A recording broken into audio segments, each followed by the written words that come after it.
Never think you're above something. Never think you're too good to do the basics. Knocking doors at 35 was not exciting to me, but when I actually got into doing it, it was like, man, I would take this over any other day of anything else I've done in my life.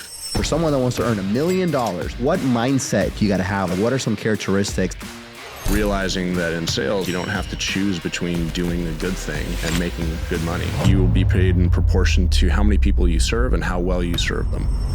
Now that you've achieved 2.5 million in 3 years, how have you grounded yourself to sustain that? Two big things come to mind. Number one, bad company corrupts good character. One of the things we really pride ourselves on here at Legacy is having a great culture. It's easier to stay on track when you're surrounded by guys like that. Number two is... What's been your biggest system size? 18 kilowatts. What's been your biggest week in commissions earned? Wow. For someone who wants to achieve it, but they think it's easy, like what must they be willing to sacrifice? Welcome to the V.I.P, the Valor Impact Podcast. My name is John Soriano. We believe that you can have it all, that you can be successful in all areas of your life, your faith, your family, your fitness, your finance, that you do not have to choose between one or the other. And as you listen in, take notes, take it all in, ask yourself, how can I apply this today? How can I go out there and execute today? Because we're going to teach you a wide range of things from sales, from leadership, to finances, to mindset, to even how to have success in sales and in your marriage. And my only ask is that you like this video, you subscribe to it, you share it with somebody in the sales industry, and that you also ultimately go out there and execute on everything that you want. Welcome to the VIP, the Valor Impact Podcast. I am your host today, John Soriano. Our mission is to raise up 10,000 men and women of valor, individuals who embrace hardships, who understand that on the other side of adversity is their best self. And we do that by interviewing some remarkable people that have done remarkable things, and we get to draw from their wisdom, their experience, and strategies on how to have success, specifically in door-to-door solar sales. And so today we have the legend, the man himself, the governor, Will Brindley. Will is such an amazing individual, one of the hardest working dudes in the room. And so Will, welcome to today's show. Awesome. It's an honor to be here, John. Yeah, thank you, man. I know your time is very valuable. Yeah, appreciate You're the worth like opportunity. $1,000 an hour minimum. Right back at you, man. Yeah. So, I want to intro Will really quick. I mean, Will has been able to achieve what I would say the 1% of 1% in solar have. He's been able to have not just 1 year, but multiple years where he's made over $1 million in selling solar, like just pure install commissions. He's been able to do it. He's only been in solar barely 3 years. I know he's been in sales a lot longer than that. But I mean, this is a man that, when it comes to selling solar, he knows exactly what he's talking about. So Will, give us a quick kind of background of your story, kind of, just who you are, your upbringing, all that, and then ultimately how it brought you into sales in general. Yeah, 100%. And again, always appreciate the opportunity to chat with you, John, and get some of your time. But 100% started, in door-to-door sales, I guess you could say, in my, really early life. My parents always taught me that, as long as you were willing to go out and work hard, you could make money. And we were not, super well off, to say the least, growing up. So I very quickly learned that if I could go out and knock doors, I could find work. That started out with my parents volunteering me to do yard work, and then it became kind of a thing. Yeah. How old were you then? 10 or 12 years old. So you started young. Yeah, super young. Wow. Yeah. Come on. Yeah. These kids today, man, I'll tell you what, it's like 17, 18. They're like, man, I have to get a job now, Right. But no, more man. like 29, 30 is when they're saying Oh, that. yeah. Sleeping on mom's couch, don't do that. But no, man, it was, did that, tried fast food for a little bit, a very short little bit. And that was definitely not for me, Where'd you work? Started at Chick-fil-A because there was the only ones that would hire me at 14 years old. Okay, wow. But they cap you to working 1 day a week, so very limited income. Yeah. I just decided, it was a better idea to go knock doors, cut grass, shovel snow in the winter, and that was pretty much it. So did that, got into the military, and then got into consulting and a little bit of sales when I got out. Ran markets, doing in-store marketing for a while, in-store person-to-person sales for companies like DirecTV, the cell phone companies, AT&T, Sprint, Verizon, AT&T, T-Mobile, and then moved to San Diego. And God opened up a door, through just a crazy sequence of events, meeting a guy named Christian Morgan right here at Awaken Church, right next door here. And he was praying about making $500,000 a year that year, and kind of the rest is history, man. So so here we are.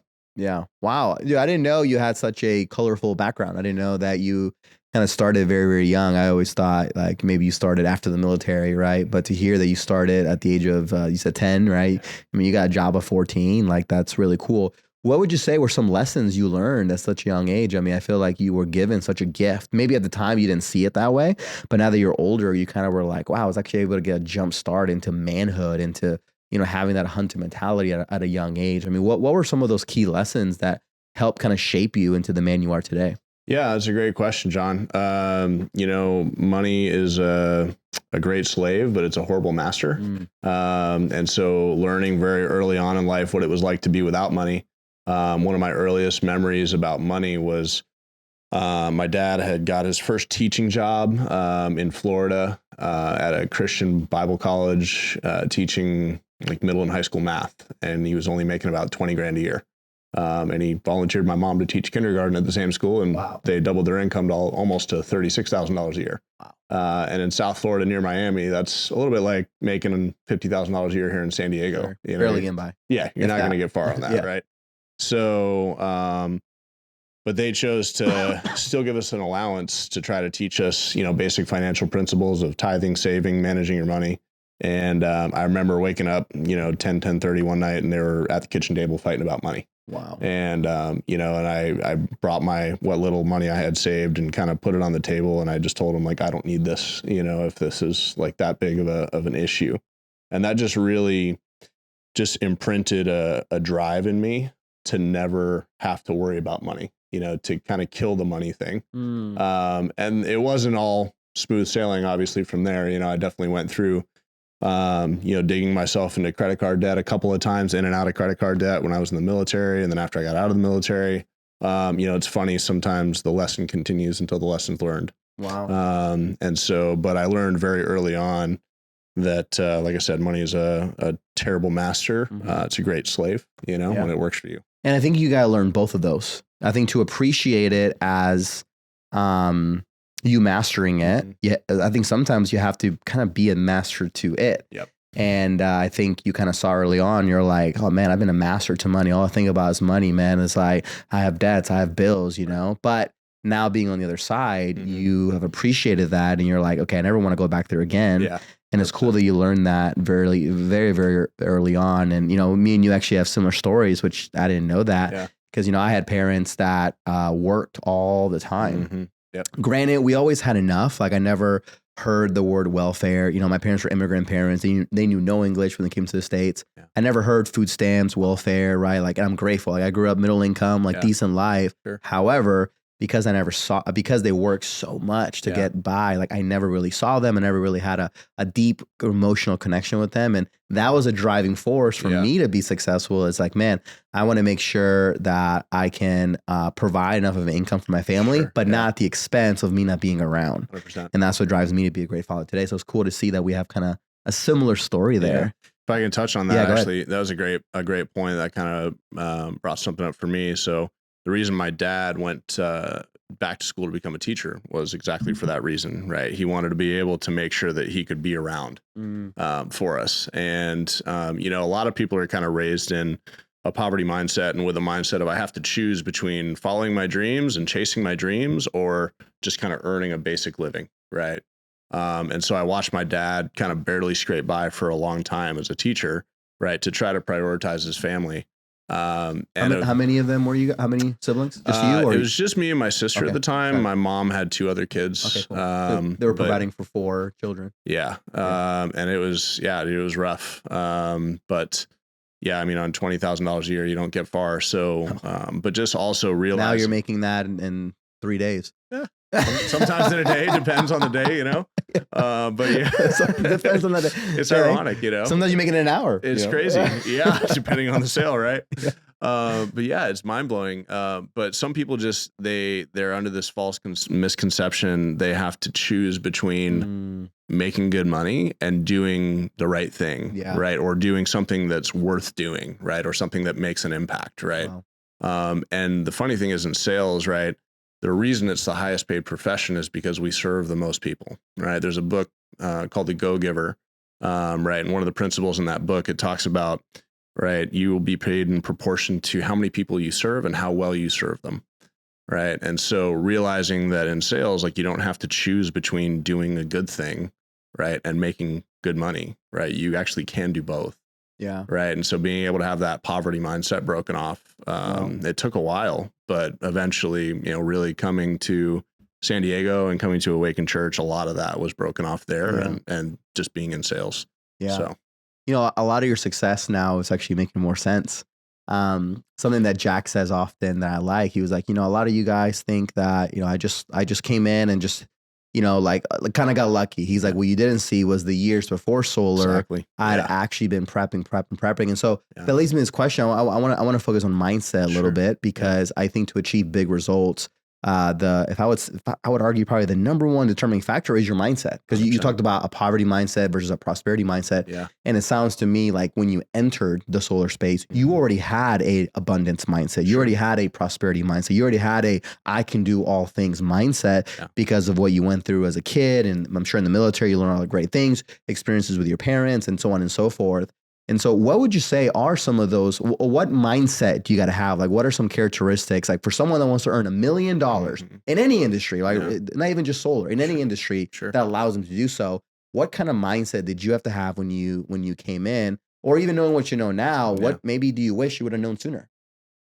That's a great question, John. I mean, I did a lot of work on myself for a long time. Like you said, like Jack said, right. You don't see, right, just like LeBron or Michael Jordan or any athlete, right? It's funny, the celebrities of our generation were athletes, and now the celebrities of this generation tend to be entrepreneurs or business people. But like with a lot of those stories, right, Jeff Bezos or Elon Musk, you don't see all the hours they put in beforehand, right? Same thing with me, Jack, anyone in our industry, you don't see the hours and hours of preparation that you put into reading the books, making the decision, the right decisions in the quiet, right? Kind of preparing in the quiet when the spotlight isn't on you to get to the point where you're ready for the opportunity when the spotlight hits you. Yeah. And so, I mean, having to, obviously character and integrity is huge, right? In any industry, but especially in sales, because that's what's going to truly separate you, I think, especially in sales. Because a lot of people just have this misconception that they need to be dishonest in some way to be good at sales, right? I don't know where that comes from. It's just maybe the old used car salesman mentality, 100%. I guess. Hollywood too, movies, Wolf of Wall Street, Boiler Room. Yeah. Right. I think we've been programmed, to believe to be in sales, you got to be high pressure, slimy, and liar, and But I'm sure your success has been the opposite of that. 100%. Yeah. No, I mean, I did a lot of work in the network marketing industry. I was introduced to that right when I got out of the military in 2012. What was that? 2011. Seems like such a long time ago now. But I got introduced to network marketing right out of the military. And the truth with network marketing, obviously a lot of people do a lot of work in the network marketing industry with very little or no income. Right. And so having the willingness to do the work on yourself, knowing that that's going to prepare you for something better.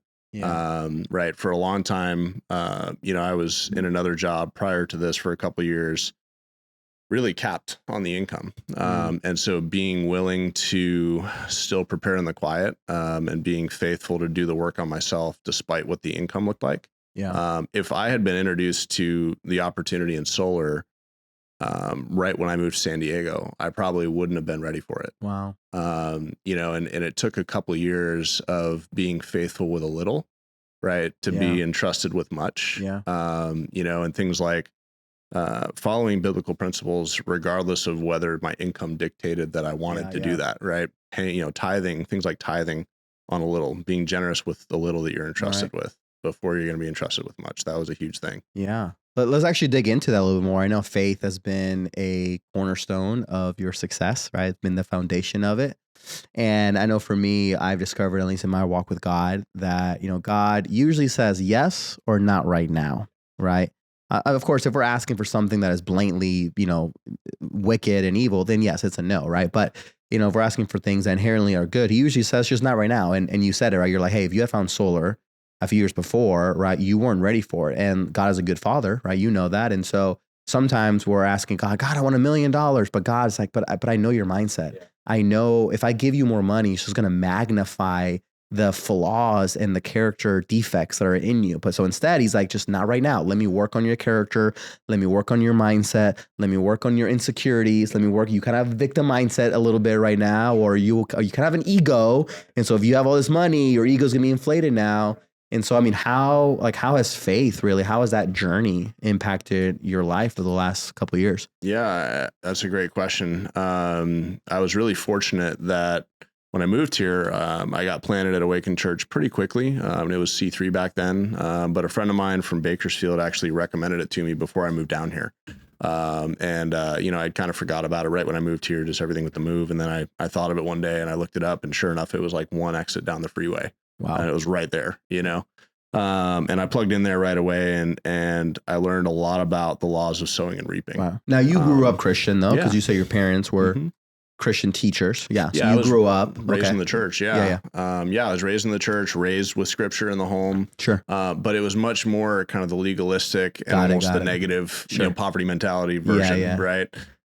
Prosperity was good, but not too much, right? Yeah. You can make this much, but you don't want to really make, all those people, they have bad lives and they have problems, and their marriage falls apart, right?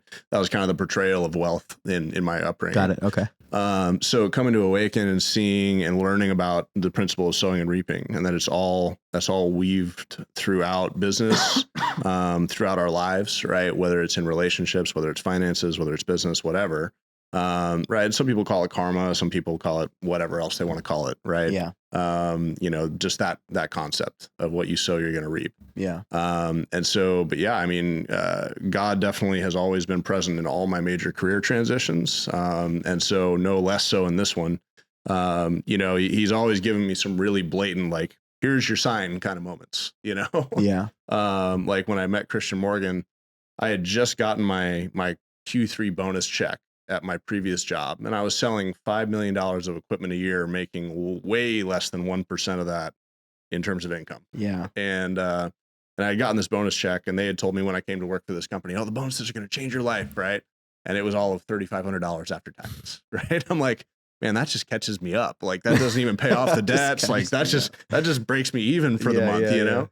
And then I literally had the thought, man, I have to find something that I can make multiple six figures. If I ever want to, like, these dreams that you've given me, God, like, if I ever want to own a home, have a family, live the life that I believe you've called me to live here in San Diego, have the influence and be the leader that you've called me to be, I need to be in some other industry where I can make multiple six figures. Yeah. And then sure enough, I don't remember if it was the next morning or the next week, but it was very quickly after that, I show up at men's prayer and Chris Morgan's talking about making $500,000 a year. Yeah. Wow. And I pull him aside after, and, I'm like, what do you do again? Cause I had met him before. Yeah. I met him about a year before, but he wasn't talking so much about solar at that point. Yeah. He was more excited about his car club at that moment. But, anyway, I meet him a year later, and he's all excited to tell me how he knocks doors for a living. and I was like, well, I don't know about that part at 35 years old, if I'm really excited to go knock doors, but the $500,000 sounds good. How much have you made, Will, in solar? Rough number. Yeah, add it all up together. What's your gross? It's got to be pretty close to 2.5. Wow, something like that. In 3 years, just under 3 years. Yeah. This is wrapping up the third year. It's crazy. Yeah, of course, your first year. You did good. I think you made $500,000 your first year, I believe. Yep, just about. Right, which was your goal. Mm-hmm. And then I think since then you've done $1 million. Yeah. Now I want to ask actually a very interesting question on when it comes to mindset to $1 million. Yeah. Right, because I think oftentimes we talk about the mindset to get $1 million. Mm-hmm. But we sometimes neglect the mindset to sustain $1 million. Sure. Something, Pastor Colin Higginbottom, he's been like a father and mentor in my life, and something that he told me years ago that at the time I didn't understand it. But as I got older, I grew to understand it. He said, John, for every 50 people that can handle adversity, only one of those can really handle true prosperity. 100%. Because prosperity can actually take out more people than adversity can, right? Absolutely. Because when you start making $1 million, when you have the status, the prestige, the accolades, when people start viewing you some type of way, it can get to your head, right? And you can start thinking like, oh, I'm all this, I'm all that. Ego creeps in. All of a sudden, the people that you used to maybe respect or kind of or help you get there, all of a sudden you're like, oh, maybe I don't need them anymore. And we see a lot of that in this industry. Where there's a lot of dealers, a lot of CEOs that are just glorified salespeople, glorified managers that achieve big results at maybe a bigger company, but then at some point they're like, oh, I don't need this anymore. The success got to their head. So what has been kind of combining with faith, humility, a sense of humbleness, of gratitude, of grounding yourself is very important. And in Christianity, I mean, how have you been able to ground yourself and not let prosperity take you out? Because prosperity can take somebody out, right? It can, right? I mean, it totally can, and so we have to master that part too. So how have you been able to ground yourself? And now that you've achieved 2.5 million in 3 years, like how have you grounded yourself and to sustain that? Yeah, that's a great question, John. Two big things come to mind with that question. Number one, my mom used to always quote scripture left and right? And one of the proverbs she always referenced was, bad company corrupts good character, right? And so one of the things we really pride ourselves on here at Legacy is having a great culture. And one of the things that stood out to me when I first came in was the culture. And so being planted in my faith, being planted at Awaken, being consistent in that area, but also being fortunate to be part of a company that very closely models and copies that type of a culture that we see at Awaken as well, right? Very similar values, similar culture, same foundation for sure. Right. Being surrounded by people of good character is a huge thing, right? That are going to hold you up, that are going to walk alongside you, that are going to be, armor bearers or people that, that hold you accountable. Wow. Is a huge thing. What is that? What's an armor bearer to you? I know that's a term that most people don't hear. So they're probably like, what? Armor bearer? Yeah. Someone's holding armor for you just as you're walking around? Yeah, great question. I know what it means, but I want to hear from you. What is that? Well, what does that mean to you? It's the right-hand people that that help hold you up, hold you in line, sustain you over time, I might be misremembering the specific story here, but I think it was might have been Moses or it was Abraham, one of the two. I think it was Moses, right? And he's holding his staff up over this battle. Oh yeah, with the Israelites, right? And Joshua and Aaron. Aaron held his arms up, right? Because he literally had to hold the staff up the entire day, right? As long as he held the staff up, they were winning, right? And then as soon as he lowered it, right, they started faltering, right? And so having those people alongside you, guys like you, guys like Jack, guys like Tyler, all great guys, great men in this industry that walk alongside you in life, guys like Jake Ransom, who are just encouragement, but also accountability, and modeling the right things that you should also be following. It's so much easier to stay on track when you're doing that, when you're surrounded by guys like that.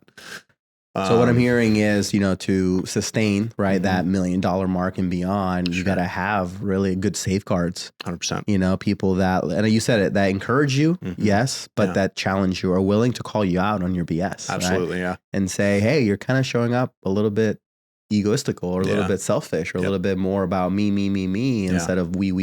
And so, wow, it's not French for a second. And so that's solid. That's really, really good advice. And I do the same. I mean, my wife grounds the crap out of me.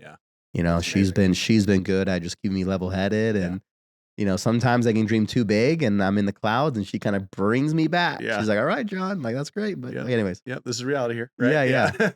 Dude, I want to get into some kind of tactical stuff, I know, we've said it a few times. I mean, you've been able to accomplish like what 1%, what people dream to accomplish. I mean, there's some people in solar who they're like, hey, if I just make $250,000, I'm stoked and happy. You're making 4X and beyond that, 5X. Right. And so I want to talk so practical. So, I mean, what have been some ways that whether it be on the doors or in the home, like what are some ways that you've been able to build a lot of trust to where obviously a lot of homeowners trust you. You would not have been able to accomplish that without a lot of people trusting you, that you would take care of the process. And I've even noticed that you put me on some email chains, when things go wrong, because nobody has a perfect pipeline.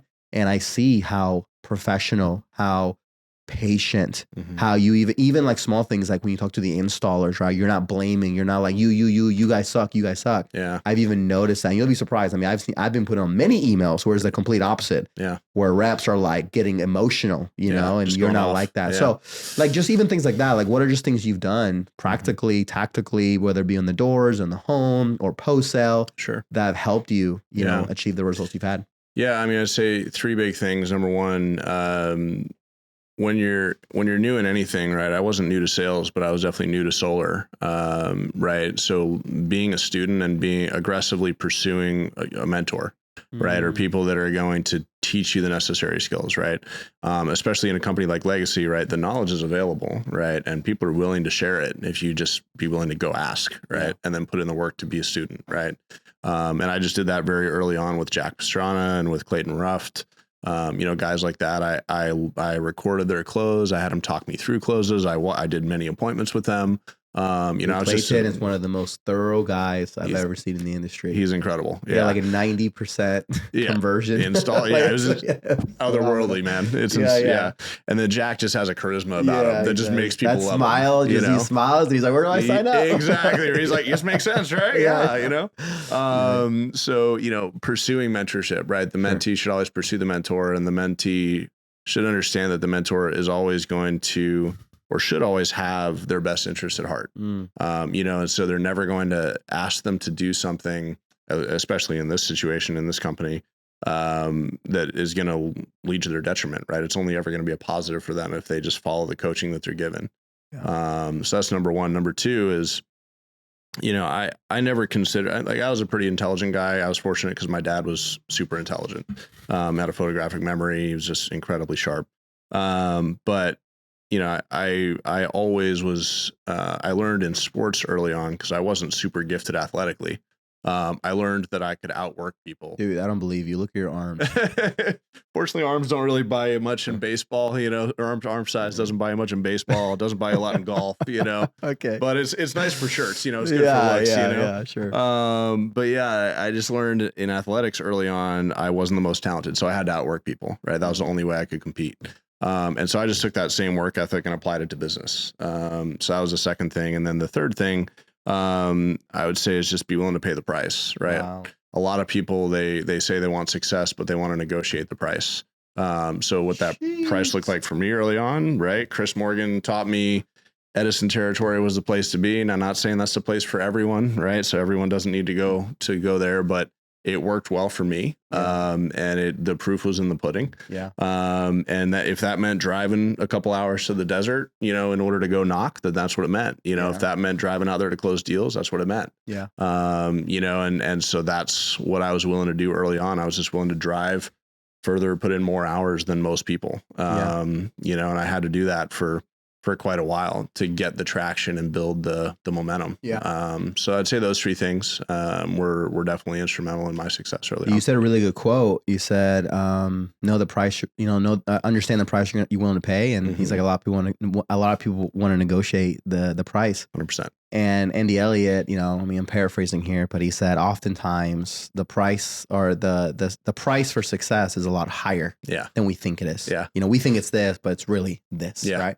And so what would you say to, you know, people that are trying to make $500,000, $1 million, right? Maybe their best year ever, they've only made, you know, like maybe $100,000, $150,000, $200,000. That's their best year so far, right? But they're trying to hit that like kind of pinnacle in sales. Like, hey, listen, if you make $1 million in any sales industry, you're doing well. Right. I mean, I think I forgot the data, but I think if you make $1 million in America, you are literally in the 1% of 1%. 100%. You know what I mean? I think if you make more than 30,000, I think, or 50,000 in the world, you're like in the top 3%, right? In the world, right? In America, if you're like $1 million, you're like 1% of 1%. So anyway, so that's like the pinnacle of any industry, right? What would you say is the price for people to make that? Like you had to go through a season where you sacrificed a lot, right? And, you know, and I don't know how raw you want to go on this topic, but I know your marriage even went through it for a season. You know what I mean? And so like, I mean, what is that price? Like, I know sometimes you gotta, you know, anyways, like, what would you say is for someone who wants to achieve it, but they're like, they think it's easy, but you're like, I don't know. You don't know what you're asking for. Like, what must they be willing to sacrifice? Yeah, that's a really good question. the first thing I would say, and before I even tap that, is having been in sales for a long time and making a lot of money in sales, it's very easy to get caught up in just doing the sales, right? Rather than doing what's going to long-term set you up for financial success, right? So speaking of long-term financial success, when you're going to make the money, knowing what you're going to do with it to set your future up for success, right? It's very easy, and a lot of people fall into the trap in long-term, high ticket sales like this, that they just make so much money for so long and they get very comfortable with the level of money they make and they just spend a lot, right? And they don't restrain their spending, they don't invest, they don't set anything aside, right, to set themselves up for success, right? Robert Kiyosaki, one of his biggest things is pay yourself first, right? Wow. You always pay yourself first, from Rich Dad, Poor Dad, right? And I'll even take it a step further. There's a financial program I'm actually going to take some guys through next year at the beginning of the year called the Financial Fitness Program. And it actually takes it a step further, that same principle, and says, pay yourself first and save what you pay yourself. In other words, don't touch it, right? Put it aside and don't look at it. Don't think about it, right? That's one thing, right? And don't just get caught up in the sales nonstop, right? Because I've even been guilty of that. Yeah. And after a long time, you have nothing to show for all this money you've made. Yeah. So what I'm hearing is have a plan for what you're going to do when you actually achieve those results. Right. Now, otherwise, the human tendency will be spend. Exactly. Right. Right.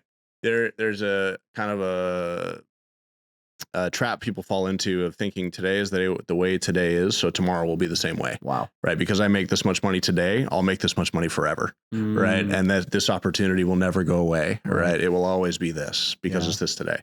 And so that's where people tend to, and I've been guilty of that myself. Right? I got laid off with no notice, no severance in 2016 when I was consulting the oil industry. I went from making 150,000 to making nothing overnight. You went from the oil to the renewable. That's kind of comical. I'm the whole energy industry. All right, I didn't know that. That's just kind of funny. And nuclear too, right? Now you're sticking it to them. You're like, yeah, screw you guys for firing me. Yeah. You got it, yep. So I mean, that was a huge thing. Like, that imprinted on me. Man, I never want to experience that again. Yeah. And so, man, if I had just saved 20% of what I had made, right? I made 150,000 a year for 4 years. If I had just saved 20% of that, I would have been good for probably a year before I really was hurting to start looking for work. Right. Yeah. But a lot of people never do that. So have a plan, number one, for sure, but don't spend too much time in that thought space. Right. Actually, you actually got to go do the work to make the money. Right. And so whatever you think you need to do, number one, a goal without a plan is just a wish. Right. Right. And so you can have all the goals in the world, right? Yeah. It's important to have goals and big goals and all those things, right? Goal setting is important. But you need the plan to execute to get those game plans, right? Yeah. Or to get those goals. And so we help people kind of reverse engineer in solar. Okay, if I want to make $1 million, right? And this is, you can reverse engineer it. I need to knock this many doors, get this many leads, et cetera. Whatever you think you need to do it first, right? And what I mean by that is there's a book called The One Thing, and it talks about time blocking and putting your one thing you're trying to master before everything else in your day. Right. So he talks about 10,000 hours being the mastery, right, level. That's the mastery of whatever you're trying to do, right? Whether that's sales or martial arts or sports or anything else, you need to put 10,000 hours in to master a skill. And so he blocks that out to 4 hours minimum a day on mastering your craft. Right. And so if you think about when we work, right, to put that practically in solar terms, right, or in sales terms, right, whatever your working hours are, okay, don't wait until, a lot of people, they wait until Tuesday, Wednesday, Thursday to really get their week started, right? Why wouldn't I go out Monday morning at 9 or 10 a.m., right? Or at least prime time on Monday, maybe 3, 4 p.m. and try to go out and have a same day mentality, right? Yeah. That's something I learned from Juan Munoz, a guy on my team who's an OG in the door-to-door industry. He's been indoors for 15 years, which is, I can't fathom that. Right. But something he said very early on when I started working with him was, anytime I knock a door, I try to take it as far as they'll let me take it that day. Wow. So if they let me go in the house that day, cool, I'm going to go in the house. If they let me sit at the cool, I'm going to try to close the sale that day if I can. Wow. Right. So if you went out with that sense of urgency, that mentality on the doors, right, and you did that on Monday, first thing in the week, and you say, man, I'm going to go get a same day today. Wow. Right. I remember hearing about Mike Brand from Chris Morgan when we were first talking about bringing him over. And Chris Morgan was telling me, dude, Mike Brand would go same day, like 2-3 in a day. And I'm like, how? Like I just, like I couldn't fathom that, because I had hardly ever seen anyone do same days the way that I was trained. Right. And then Mike comes in and talks about getting in the house on the first touch. And I'm like, I've been trained wrong the whole time, you know? So, and I was a hard worker, you know, man. So I can't imagine I felt like I was trained wrong the whole time. Like, yeah, man, taking it on Mike's level, man, I can go out and self-gen 2 or 3 deals in a day, in one day, right? 3 deals, right? At an average of 10K a deal, that's 30K in a day. Yeah. And so basically just block out all distractions to achieve whatever the goal is as quickly as possible, right? Yeah. Don't sideline your priorities. It doesn't mean you do it 16 hours a day, but you do first things first. Wow. Right. So you go out and do 4 to 6 hours on the door as early as you can. You don't wait until midweek or the end of the week or whatever. And whatever you think you need to do, double it. Yeah. Right. Worst case, you're going to hit your goal way faster than you think you are. Sure. Right. I remember I asked Chris Morgan when I was kind of picking around the solar opportunity. I was very skeptical early on because I had been burned by other sales industries before, but it sounded very similar. And I asked him, I said, because he talked about only working like 4 to 5 hours a day, and how much money we would make working 4 to 5 hours a day. Yeah. And I asked him, I was like, well, what would it be like if we worked 8 hours a day? Right. And he was like, oh, you'll definitely hit your $500,000 goal like super quick, you know? And once I got into the industry, I kind of realized, the reason he said that. Yeah. But yeah, just whatever you think you need to do it more, do it first.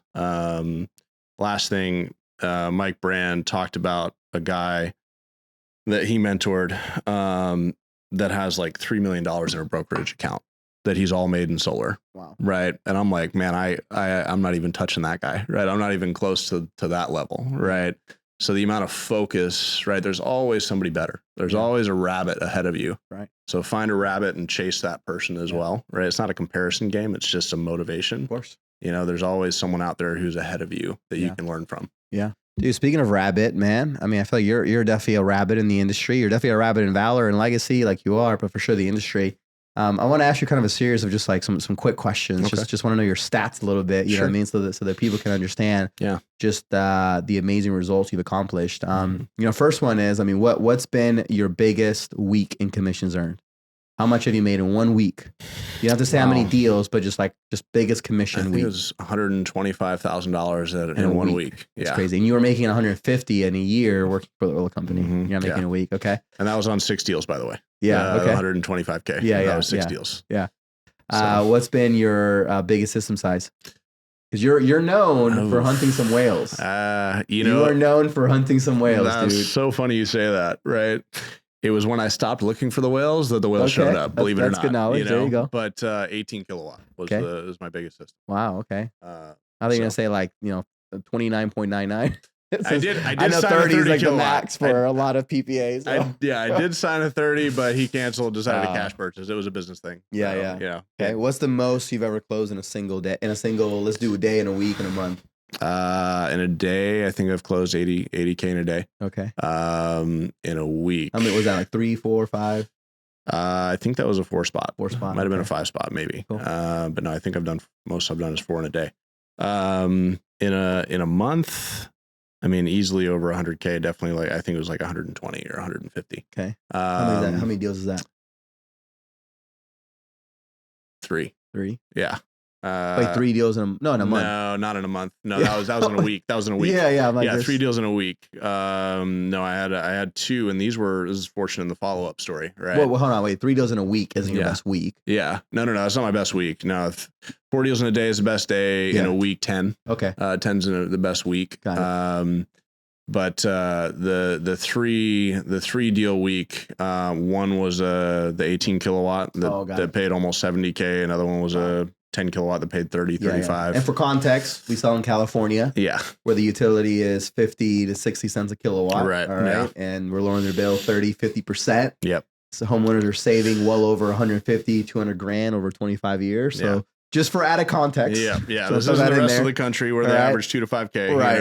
It's a little different deal out in California. Yes. But yeah. That's awesome. And the month, honestly, here's the thing, man. There's something I heard early on in the network marketing industry is don't read your own press clippings, and so honestly, I don't even know about the month. Sure. I don't really try to track that or go look at that. You know, I just keep selling.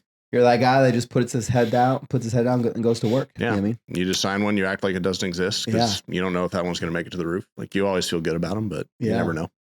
So, Will, I mean, this has been a great episode. As we close up, what are some kind of closing remarks you would give to somebody that is in this journey that you're on, that's like, hey man, I believe I can do it. I can make $1 million or $500,000 in a year. They have that same desire, right, of providing a life for their family and all those things. What are some things that what's some advice that you would give to that person?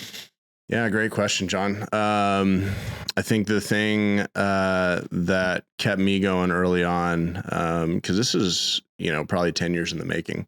And I think a lot of people don't realize that, right? Like you said, with Jack, they think that we just showed up and just materialized out of nothing and started making $1 million a year, right. But I know like Jack had, a good 5 years of doing in-home sales with network marketing right before he came to Legacy. Making no money. Yeah, exactly. Yeah. And I did the same thing. I did 5 years of network marketing, making no money. I did a lot of in-home sales, a lot of corporate America sales, a lot of all kinds of sales. But yeah, it's just you have to be prepared when the opportunity shows up.